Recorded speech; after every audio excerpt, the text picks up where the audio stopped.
My name is Victor. I am the Occult Technician, and this is Mind War, Season 4, Episode 8. Mind War is sponsored by Victory Work Apparel. Use promo code Mind War. Join the Mind War today. Enlist at patreon.com/mindwar. Now back to the show.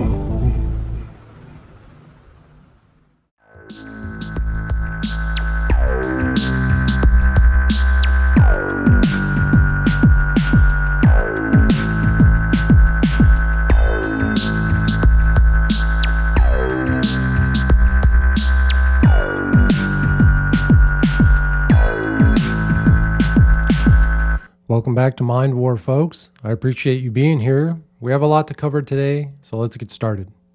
Folks, we're going to jump right back into Far Journeys by Dr. Robert Monroe. We left off on Chapter 15, Promised Plan. So some of the notes I have for Chapter 15, it says Dr. Monroe goes into the future, past the year 3000, where the earth is like a garden with no cities. Okay, so that's interesting. He meets up with Spirit A and Spirit B in their human bodies. Okay, so it sounds like sounds like Spirit A has continued to reincarnate in his spirit bodies for over 1,000 years, and Spirit B has finally decided to choose his own body. It says, in the future, spirits use their bodies like avatars, and they're stored in their resonant energy balloons. The spirits experience all forms of life, and Monroe experiences what it's like to become a fish, a leaf, a panther, and an eagle. Very strange chapter. Again, esoteric, pretty weird stories, dream journal type stuff. But I thought it was interesting. Again, we're going to go 3,000 years into the future, and let's see what we can take from this chapter here. It says, I still remember the first time I became aware that I didn't have to form questions. How disconcerting it was that they perceived every thought that I had, including questions before I got a chance to ask. It all smoothed out when I accepted the fact that whatever I thought, believed, responded to emotionally was just being human, and no judgment was passed therefrom. What a joyous freedom. So when he's communicating with his spirit guide or his friends here, Spirit A and Spirit B, and all the other entities that he runs into, he thought it was kind of strange how he doesn't have any secrets. There's no individualism. As soon as he thinks a thought or has an emotion, they perceive it and it's communicated to them. And at first he was a little frustrated with that. He wanted to be able to think things out, think about a question before they started to answer, right? But I like what he says here.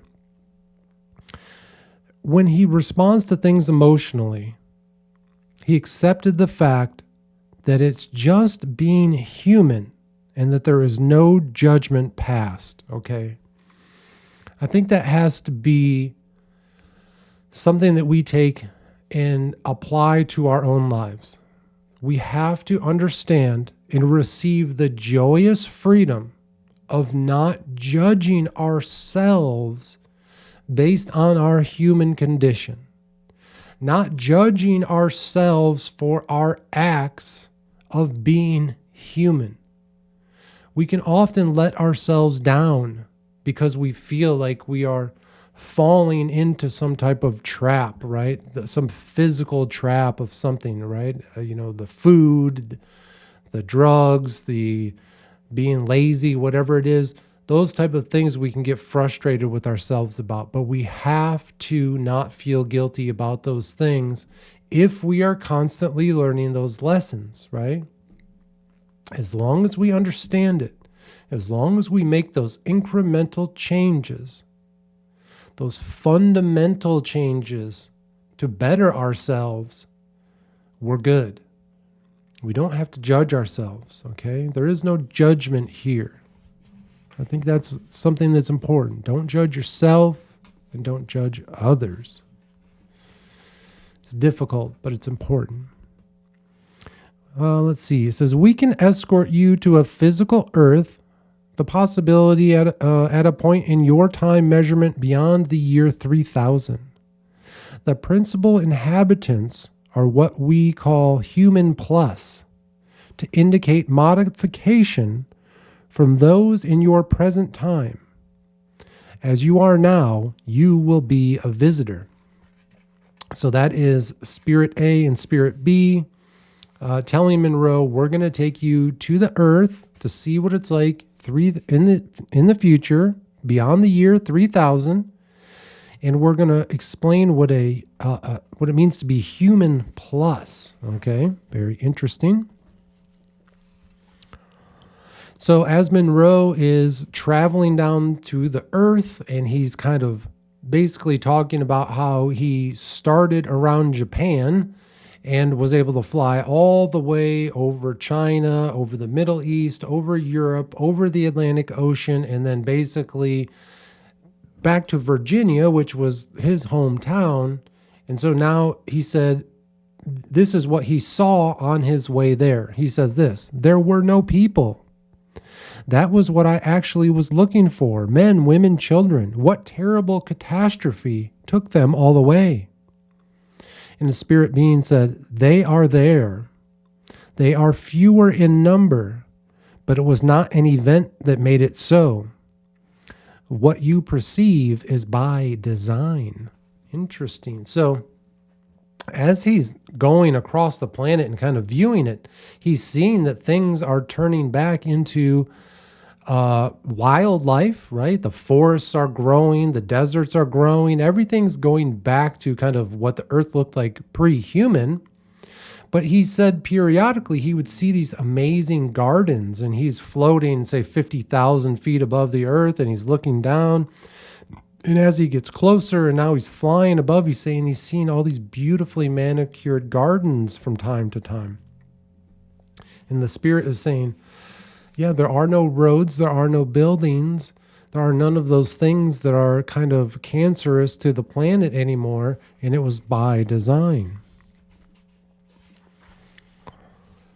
It says here, okay, so now Monroe is talking with Spirit A and Spirit B in their human bodies, and now they're trying to explain to him what it means to be human in the year 3000. He says, the spirits say, we store our favorite human bodies here under the oak trees until we need them. So Monroe went into the forest. He meets with his friends. They're in their human bodies, and they say, yeah, we store them here. Okay? So store them. What does that mean? They said, we put a super reball around it. Reball is R-E-B-A-L-L. It says, we store them in a super reball. The reason that's interesting is because it says here, the reball is so tight, not even a virus can get through. So certainly it won't be bothered by ticks, mosquitoes, or anything larger. This idea, this lesson was building fast. A reball is short for resonant energy balloon. Okay. Now things are getting interesting for this chapter. We know what our resonant energy balloon is. It's part of our preparatory process. We breathe in through our nose. We visualize white energy spiraling through us, refilling our chakras. We hold that clean white energy in our mind. When we exhale, We exhale that clean white energy out of the top of our head. It pours down like a fountain around us. And then we breathe back in through our feet, right? Creating a balloon around us, a resonant energy balloon. This resonant energy balloon that we use as part of the preparatory process is what they are saying that they store their physical human body in when they need it. They store it in a resonant energy balloon. And this chapter does say that they're basically standing there naked like Adam and Eve in the garden. And their body is stored in a resonant energy balloon. And it says, they were clumsily trying to generate with mixed success an energy field around the body to shield and protect back then. And there are still ticks, mosquitoes, viruses, and bears, no doubt. So they're talking about, again, how they store these physical bodies in the resonant energy balloon. I thought that was very interesting that all of this time into his second book, we finally kind of hear about that resonant energy balloon. Here it says, on the way in, I didn't see a single house or building, no roads, nothing to show that man was here or ever had been. No cities, factories, aircraft, cars. How come? And they said, I can understand how you can sleep under the trees in weather like this. But how about winter? You still have to keep warm. And the spirits say, the resonant energy balloon takes care of all that. It keeps an air temperature layer all around the physical, just whatever you want it to be. So the spirits are saying, around our physical body, we have the resonant energy balloon, and it's climate controlled. I thought that was kind of interesting. Hear this now. Okay, this is very strange. How about food? You have to eat, right? So this is Monroe asking them, what do you guys do for food? One of the spirits was in a female body. So it says, she held out her arms in front of her body, level with her shoulders, palms upward. She closed her eyes and stood quietly. After a few moments, she lowered her arms and opened her eyes again. That gives this body enough energy for at least a week. That is energy food. We just listened to that tape, right? Energy food, where we talked about holding our spirit hands in front of us as we're in the out-of-body experience. Visualizing the white balls in our floating above our palms, and they are attracting white energy, and it's flowing into our spirit body, right? Now again, like we talked about, here on earth in the physical body, we have to eat food. There's not going to be any eating disorders here in the mind war. We all have to be healthy. But our spirit body, we fill it through this energy food, gathering the energy through the palms of our spirit hands, right? Well, they're saying here in the future, you don't even need to eat food. Your physical body just survives by doing the same thing. I don't know, folks. It's pretty wild story. It's pretty out there, but I thought it was interesting because he's using this story to kind of introduce these tools that we learn within the Gateway Experience tape. So I thought that was interesting. I would have much rather he stuck with more of the scientific way of explaining things. That's kind of how he was in the first book and the first half of this book. But, it's still kind of cool that he can explain some of these tools that we learn and that we practice through this story, right? So we'll keep going. Let's see what else we have here. It says, it has been restored to its original ecological balance, the way it was before humans upset it so severely. It's all back together again. Every tree, every plant, every animal, all of it. Humans had taken over Mother Nature's work. Okay, so in the year 3000, again, the earth has been kind of restored to its natural state of being. except for some very well manicured gardens. And it says that humans have taken over Mother Nature's work. And it's interesting because in the future, maybe not 1,000 years from now, but I think at some point that may be really what drives humanity. Rebuilding the planet, allowing nature to be restored as we bring robots into play, and also, and again, our survival needs, those basic survival needs, as they're met, and technology gets better and better. We're going to, I think, move away from kind of the chemical fakeness, the artificial everything that we have today, and maybe we can spend more time moving back towards nature, right? That would be wonderful. Here it says, but what about the physical bodies you left under the oak trees? Can just anyone occupy those if they want to? And the spirit said to him, sure, why not? Okay, that's interesting. So Spirit A and Spirit B, Monroe's little friends there that he's kind of experiencing, and he's watching them to see what it means to be a spirit, come down and find a human body for the first time. And now they're teaching him what life is going to be like in the future. They're saying the physical body, those are just a vehicle for us in the future. We're not connected to them the same way that we are today, right? And that they can literally swap human bodies. They're interchangeable. They only go down and find the body and use it when they need to. That they can also escape it and go do whatever things that they need to do in that astral realm, right? So very strange, very interesting idea there. So we go on here. It says, experience earth consciousness, not just in physical form. Remember, we could only feel part of it, just a part. Now we go through it completely, from the smallest unicellular life on up. Millions of different life cycles, most of which we were unaware of as only physical humans. Even the physical earth itself has active consciousness. So now the spirits are saying part of that lesson of learning what it means to be alive is that they get to live every type of life here on the planet. Not just humans, but animals, plants, even just small, one-cell organisms. They experience all of it. And they said that they experienced so much of what it means to be alive that they were basically inside of living creatures that we as physical humans haven't even discovered yet, right?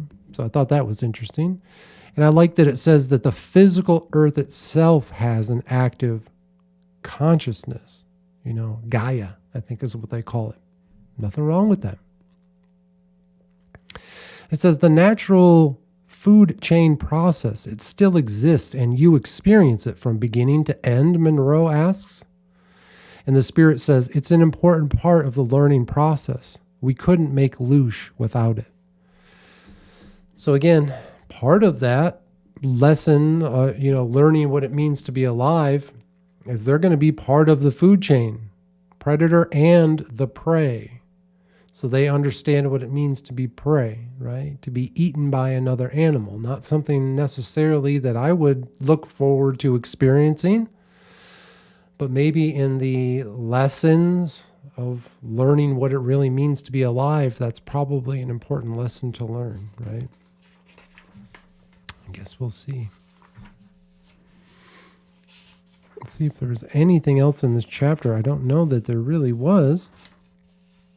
It doesn't look like it. Again, very strange. Oh, yeah. Monroe goes through and he, this is why I don't read a lot of this on the program here.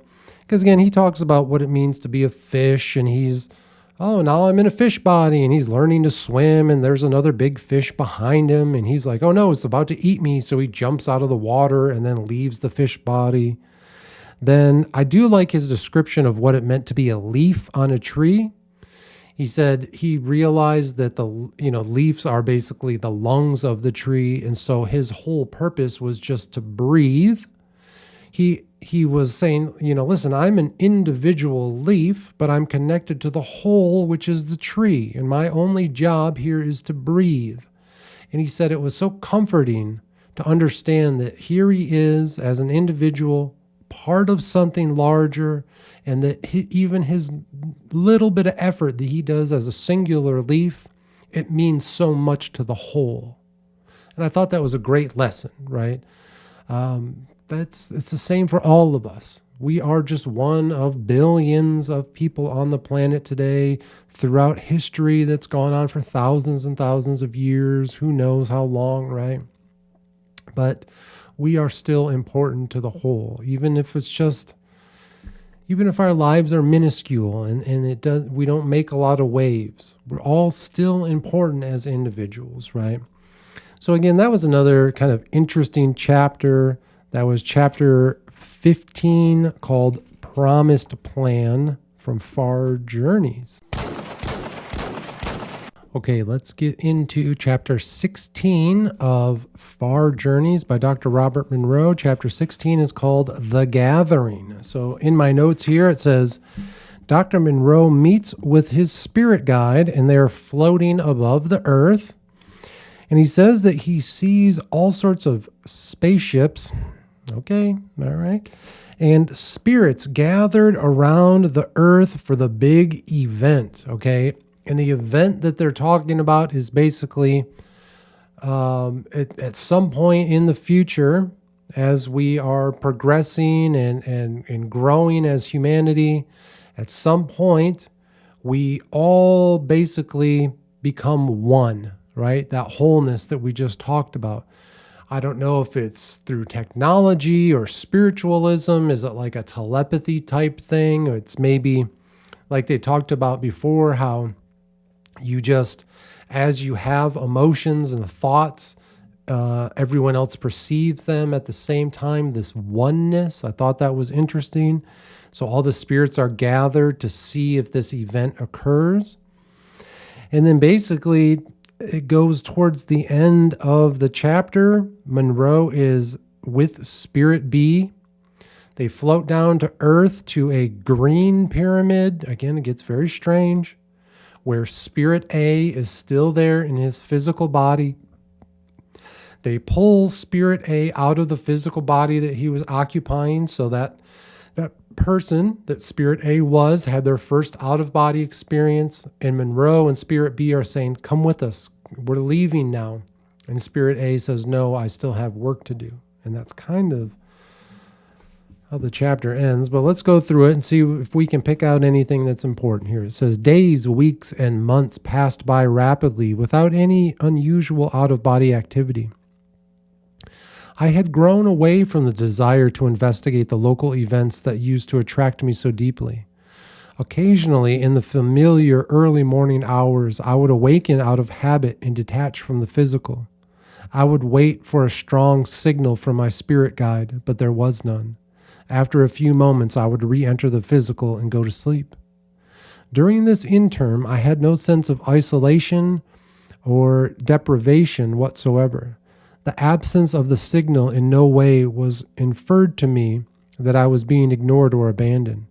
Instead, there was a complete sense of security, a full-fledged desire to continue and broaden my participation in physical life around me, a freedom to express my self-maligned curiosity rather than anxiety as to the daily and upcoming patterns. I simply went back to the grazing principle, knowing what I found today would lead me to tomorrow, whatever tomorrow was. The signal would come when it was appropriate. I really liked that. Okay, so for me, there were times where when I was listening to the Gateway Experience tapes the first time, I was taking breaks. I wouldn't listen to them for a time. And one of the reasons back then was because of my job. I talked to you all in past seasons about my job at the library and some of the stress I was going through and just dealing with awful people there. And I found that when I was in that state of mind, I didn't really like doing the tapes. I would try to clear my mind and put all that awfulness into the energy conversion box, but it would still pop up as I'm trying to focus on something important. These people and their awful ways would pop into my mind, and I just didn't like it, right? So there was times that I stepped away from the tapes, and that's okay to do, because when you're ready to come back to them, you'll know, right? But I like here that it says he has a sense of security and that he has a full-fledged desire to continue to broaden his participation in physical life, right?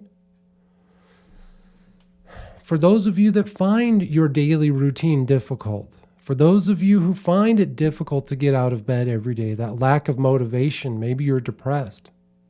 When you go through these tapes and listen to them and experience them, that fundamental incremental change that occurs, it's going to make your time in the physical waking life better. It truly does. It gives you a different sense of purpose. You take each moment as being more precious, right? And that's a good thing. He says there's a freedom to express his self-maligned curiosity rather than the anxiety as to the daily and upcoming patterns.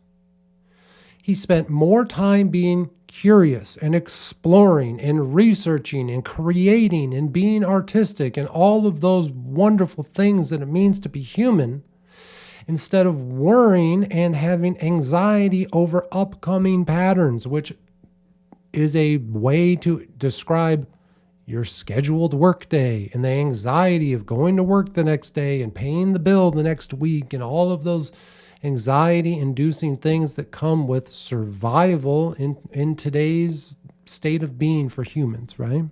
So I thought that was great. He was able to break from that and really not let that anxiety be the main driver of his life for these mundane patterns and scheduled life that he lived, but instead he was expressing himself and he was being curious, right? And then I love this idea. He went back to the simple grazing principle. So grazing, you know how cows and farm animals, they graze they just keep eating, man. They take a bite here, and as soon as they eat all the grass in this area, oh, there's more grass over here. Let me just head over to this area. I'm just going to follow the grass in the hay, wherever it is, right? And he says, that grazing principle, the knowing that what I found today would lead me to tomorrow, whatever tomorrow was. That's a lot like what I did with the spiritual work. As I was doing my work, month after month, week after week, right? Doing these ceremonies, doing the rituals, putting the work in. I didn't know why. Especially in the beginning, I didn't know why I was doing this. I just know that I had to do something. And I followed those breadcrumbs, right? And if you want to see that story, the best way to do it is on my Instagram, @theocculttechnician. Scroll all the way down to the bottom and start at the bottom picture where I began. And then you can see week after week, things growing and changing, following those breadcrumbs to where they lead today, right now, for this episode. Okay. Let's see here. It says, it is what we call the gathering. Okay, so this is, again, all of the spirits and the spaceships all gathered around Earth, and the spirit being is saying to Monroe, these have manifested from other nearby energy systems only to witness the big show, as you call it. Just as those within the physical spacecraft and your final process humans. This big show, which is about to occur, is actually a very rare event. The conflux of several different and intense energy forms arriving at the same point in your time-space. It is this rarity that has attracted so much attention. In terms that you can perceive, it may occur once every 87 million of your Earth years, okay? So this is his spirit guide telling him about this big event. So go on here. It says, it is long past such point it will occur. The interest lies in the result. It is best symbolized to you as a convergence of a great number of possibilities which emerge as several probabilities and few possibilities. One of such probabilities may alter not only your space-time, but all adjoining energy systems as well. Therefore, the wide interest, in human terms, still symbolized, the gathering is here to observe the possible birth of a new energy. Will it survive the birth process? And if so, what are the potentials inherent in such energy that will predict accurately the same at maturity? Or will the energy arrive stillborn and all the possibilities remain no more than that? Weak, uncoordinated possibilities. So, I think what they're talking about is in the future, as humans, because our basic survival needs are met and we are doing this work like we're doing today, this high vibrational energy work, we're learning to work outside of ourselves, we're exploring things that are esoteric and occult, we're breaking them down scientifically to find out what they truly are. Through this process, are we going to get to a point where all humanity can become one type of energy source, right? One, a whole where we can communicate with each other, whatever this becoming a new energy source means, right? What does that mean to us and what is going to occur? It's interesting to think that we may be getting to some point where we are going to be working together on the spiritual instead of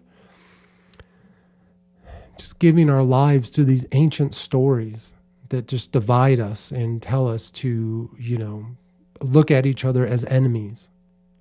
In the future, those stories will have faded away into the past. They will be the nightmare of the past.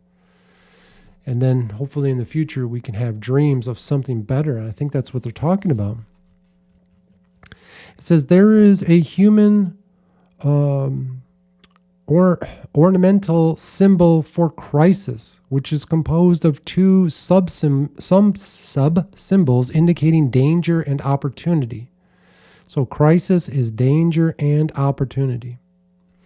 The event in human and physical earth terms is definitely a point of crisis. It is quite valid that as to human existence, both danger and opportunity will be present in extreme degrees. That is the key to understanding of the event. It will offer human consciousness a rare potential to emerge rapidly into a unified, intelligent energy system that will range far beyond your space-time illusion, creating, constructing, teaching as only a human-trained graduate energy is able to do. So again, this crisis time that we will be moving towards in the future as all of humanity, can we merge together our energies and create what the author here says, a unified, intelligent energy system? Again, will we be using physical technology the way we know it today? Will it be more spiritual? Are they talking about magic? Do we get to a point where everyone has learned magic and we're starting to practice that all together to create this unified, intelligent energy system? Very interesting. So let's see. Again, that's the chapter, folks.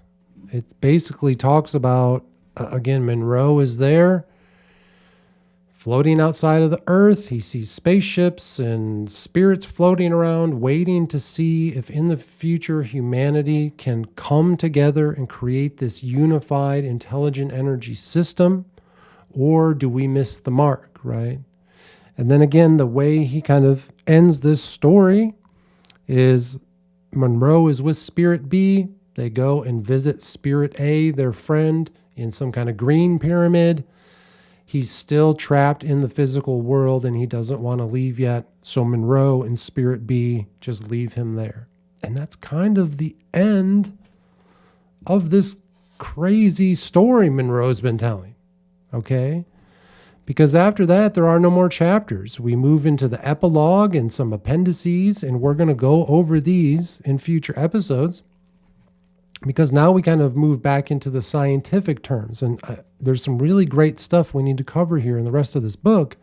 But again, that was kind of the end. This chapter 16, The Gathering, was the end of this kind of weird story that Monroe's been telling us. This dream journal where we were introduced to things like archons and the demiurge and Lush, and are they harvesting our energy through reincarnation and all that type of stuff. Again, he doesn't mention any of those terms. He does it in his own weird language, but that's the story he told.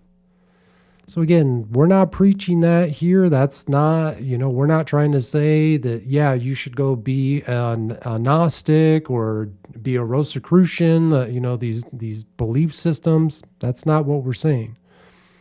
But it is interesting to kind of go through this, learn through his stories. And I think we were able to pull some important stuff out of there. Again, some self-help things. That's really what we're doing here.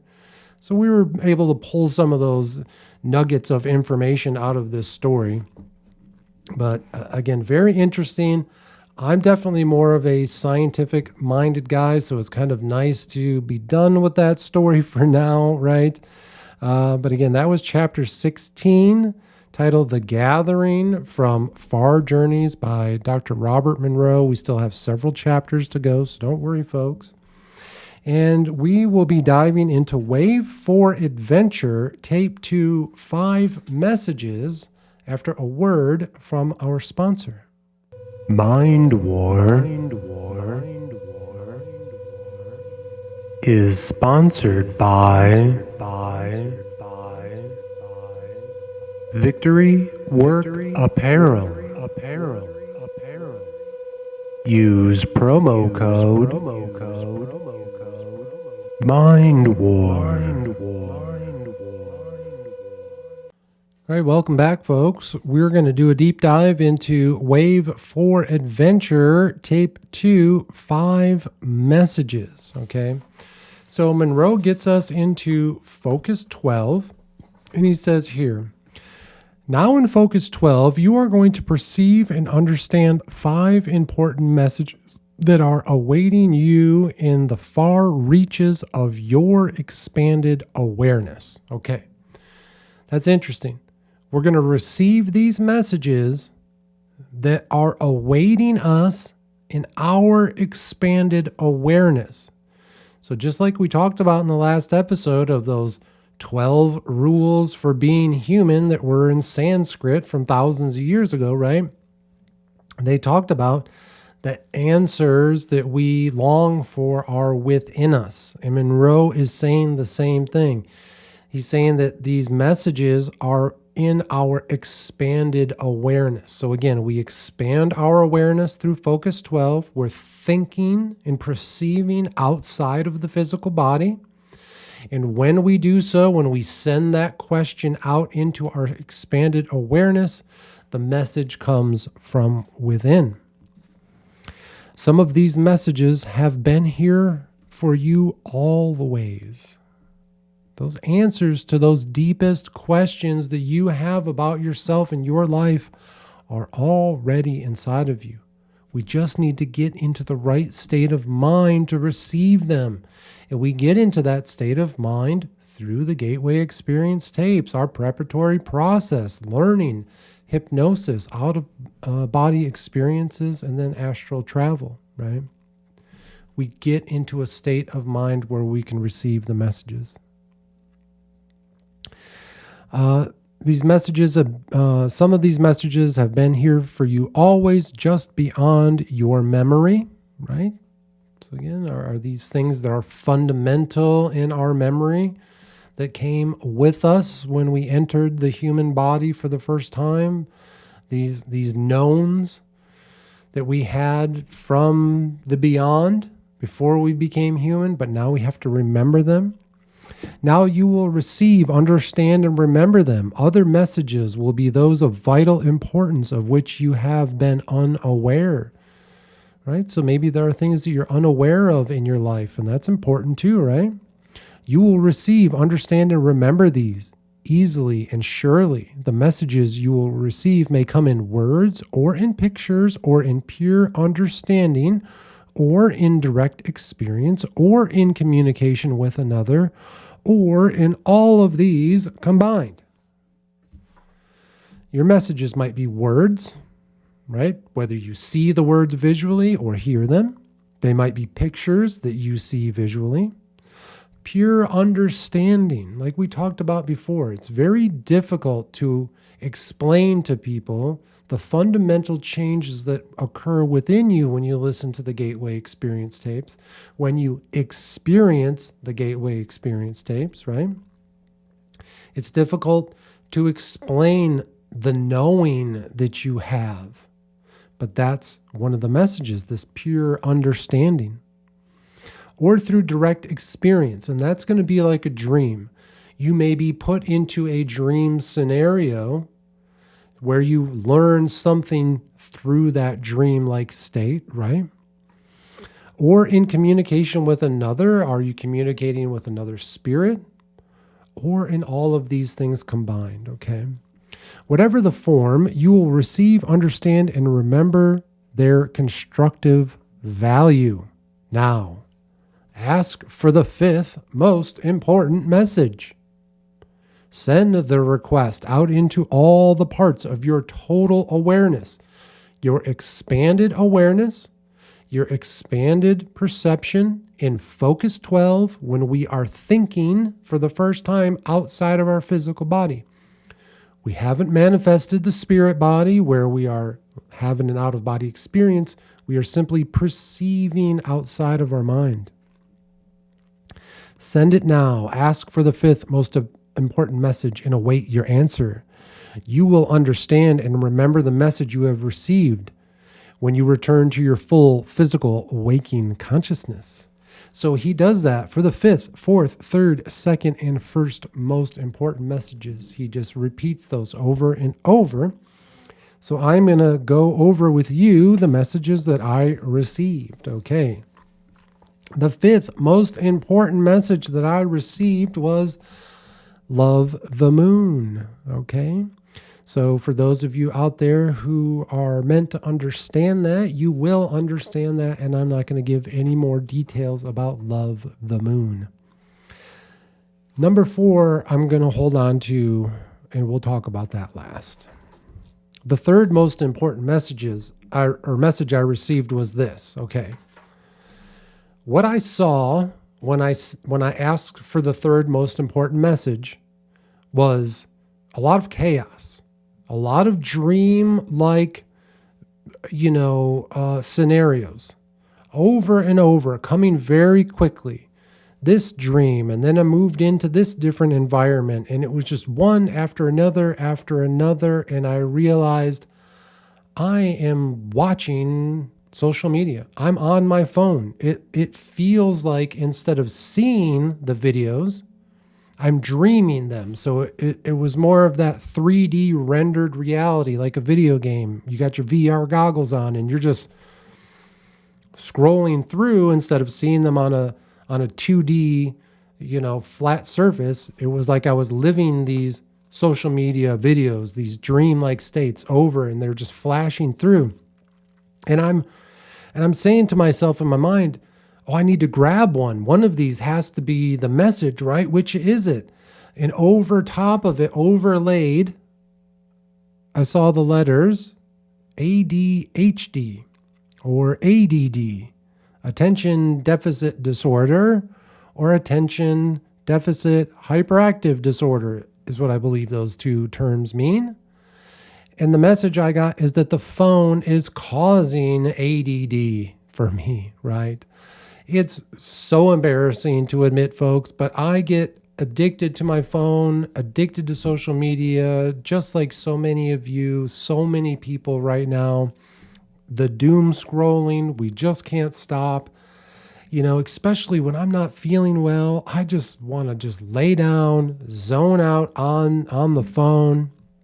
But I found that it's so damaging for my attention, right? Like many of you, I can barely watch a movie now. They're so boring. It's hard to get through them. It's difficult for me to even sit and read through these books sometimes to try to get ready and prepared for these episodes, right? And it's causing harm. It's not good for me, and I need to really address it, okay? And really, I just did these tapes last night, and it hasn't even been 24 hours yet, but I know today I put that phone down a lot. I picked it up a lot less. I wasn't nearly as focused on it today because I had a lot of other work to do to get ready for today's episode and everything. So that was nice. The goal is, can I keep that up? Because again, the schedule now is I do these episodes every 2 weeks. I do them with my spiritual practice, right? So the 2 weeks in between, I can kind of get bored, right? And I have to really focus on not picking that phone up and instead working on all the other projects that I need to do for the Occult Technician, the art, the Mind War podcast, future episodes, all of these things. I need to stay focused on that because I want to bring a great program to all of you. So that was my third most important message: is the phone is causing ADHD. Okay. Message 2. This is where it gets fun. This is where sometimes you're just experiencing something. I don't know what the message was from this, but it was way different than the other messages. Okay. So Monroe says, now ask the second most important message. Send it out into your expanded awareness and wait for the answer. And again, it was like out of the darkness, this video game, this virtual reality started to render in front of me. And I find myself in the desert, right? I'm viewing this in a dream state. I view the desert. I see rolling hills of sand and some palm trees. And it's classic kind of Middle Eastern stuff, right? There's camels. There's other people with their camels, long flowing robes, head covers. And we're at a small watering hole, so kind of an oasis, right? Almost like a mirage, but there was nothing around. It was just water, the palm trees, the sand, and you could tell maybe it was a place where everyone stopped to kind of get water as they traveled from one place to the next. But it was very clear. It was very interesting. It felt so real. And so in this dream, I'm standing by the edge of the water and I look down and I saw myself in the water. And that was very strange. That part wasn't crystal clear. I could kind of see that I maybe had a blue robe on or something like that. And I looked down just for a minute and I touched the water. And as soon as I did, a pattern formed, right? Like, normally a ripple would go out in kind of a circular fashion. But it wasn't circular. It was kind of a strange square shape, right? And it was rippling through the water, but the water turned into mercury, right? I could no longer see my reflection in it. Now it was a silver metallic liquid. Again, this is a dream. This is a dream journal you guys are hearing. This isn't something that you're going to experience. I'm not saying that I traveled into someone else's body or any of that stuff. This is just a dream-like state. I'm looking down at this liquid mercury, and then I fall into it, right? And when I did, it was a lot like when in one of the past episodes, when Dr. Monroe teaches us how to move around in 3D in our spirit body. And when he's using the clock, right? Remember that episode? And we look at the number 9 behind us and we fall backwards. And I could see myself under the water, or mercury type water. It was dark all around. I could see the sun as I was falling deeper, just like we did in that other tape. It felt so amazing. It was like my body had just burst into all of its little atoms and just expanded outward. At this point, again, this was the second tape that I had listened to in a row. By now, I was extremely comfortable. The psilocybin through the Malabar strain of the enhancements was flowing through my veins. I was nice and warm in bed. Really deep sleep, that GABA glycine, that temporarily paralyzing chemical that occurs in us when we sleep at night, that was flowing. No pain whatsoever. Serene, calm, just expansion. It felt so amazing, right? And that was kind of it. That was the message. I don't know what to make of it, right? It was more of just the experience, and it felt beautiful. And maybe that's just what the message was just the feeling, the understanding, the knowing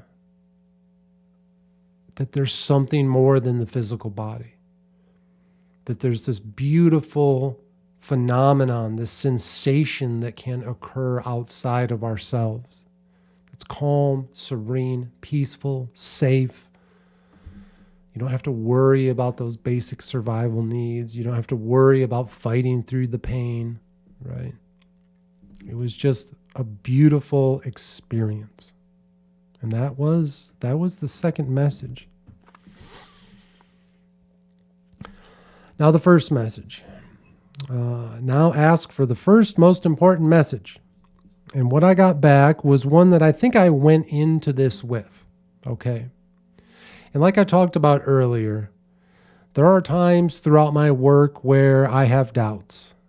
And I sometimes get a little depressed and unmotivated and just am like, can I even continue this project on any longer?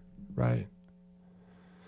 And this message was exactly what I needed. And that was, be proud of your work, Victor. You are the occult technician, and you are doing exactly what you need to be doing. The success that we have shared together through this program so far has been amazing.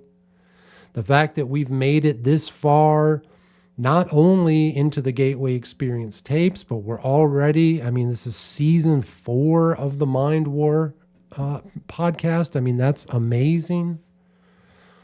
The spiritual work that we've done, all the art and everything, all of this has been so worth it. And I had to remind myself from inside to be proud of the work that I've done. And it really felt amazing. And this is kind of strange to explain, but on this one, I opened my eyes. And again, I have the eye covers on, so it's pitch black when I open my eyes. But by now, the visuals that I'm seeing, again, the same thing as if you close your eyes and rub your eyes, you see all the colors and the geometric shapes and everything. That's happening while I'm listening to the tapes, right? And so when I open my eyes, it is so bright and the geometric shapes are right there in front of me. It's almost like someone or something was standing there face to face with me. Not looking like a human, but bright white light with geometric shapes kind of flowing through it. And that is what was reminding me to be proud of the work that I did, that I've done, that we've done. Okay, so that was the first most important message, right? But back to the fourth message. Okay. And the reason I wanted to hold this one for a moment is because it is very close to my heart. It's emotionally was interesting.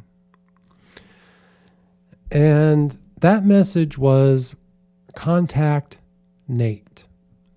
Okay, so in my series, My Magical Year, you can find that playlist. There is a video titled A Nightmare on Point Place. Okay.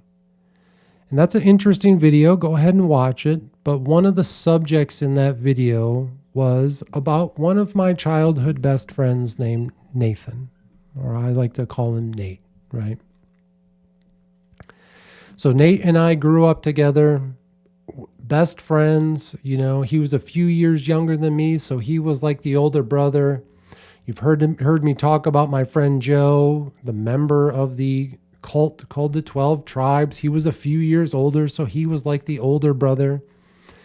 And so when Joe was off doing things that I couldn't join, I would always go and play with Nate, right? And we had so much fun together. This was one of the funniest guys I've ever met. I mean, he would tear you apart in making fun of you. He would strip away every tiny little lie that you told yourself or character that you tried to put on or whatever it was. He tore it all to shreds, and he would leave you there vulnerable, laughing at yourself. I mean, this guy was amazing. So fucking smart, man. So fucking smart.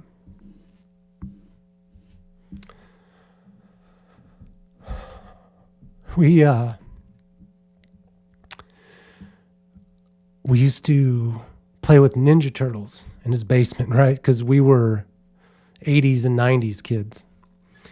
And I remember we would collect boxes all the time, and we'd go downstairs and we'd make these Ninja Turtle cities out of boxes. We draw the little windows, and we created a whole city and stuff, and we would play in his basement all the time. Or we would go out in the woods and build forts. We would build a fort one summer. The next summer, we'd tear it down and move all of it to build another one, right? Always advancing every year.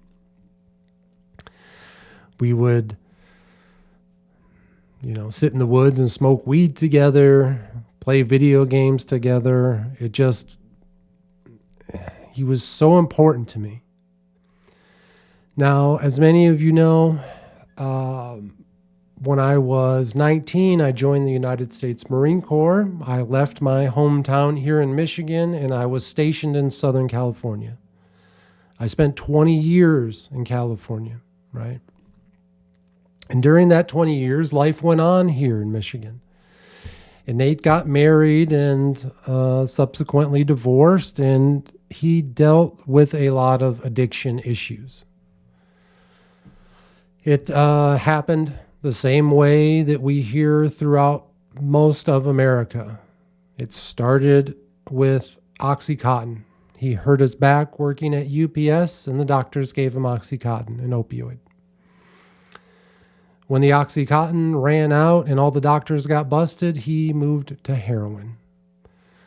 When the war in Afghanistan came to an end and all the poppy fields dried up, he moved to fentanyl. And it was fentanyl that finally took his life. Nate died 3 months before I moved back home. I was gone for 20 fucking years. And he died 3 months before I got home. He couldn't fucking wait. Now, I had all these silly ideas that I was going to be able to come home and help him, and, who knows? If he was here today, I would shove a handful of magic mushrooms down his fucking throat and put these headphones on and make him listen to the Gateway Experience tapes, but who knows? Who knows if that would even help? So that was very frustrating. It still is today. The fact that he's not here is fucking stupid. But through my spiritual work, one of the things that I have thought about was contacting Nate. Necromancy, if you will. Now, when we think about the story that Monroe has been telling us about reincarnation over the last several episodes and the last few chapters in Far Journeys, he talked about people becoming addicted and that low vibrational addiction and being caught in the trap of reincarnation.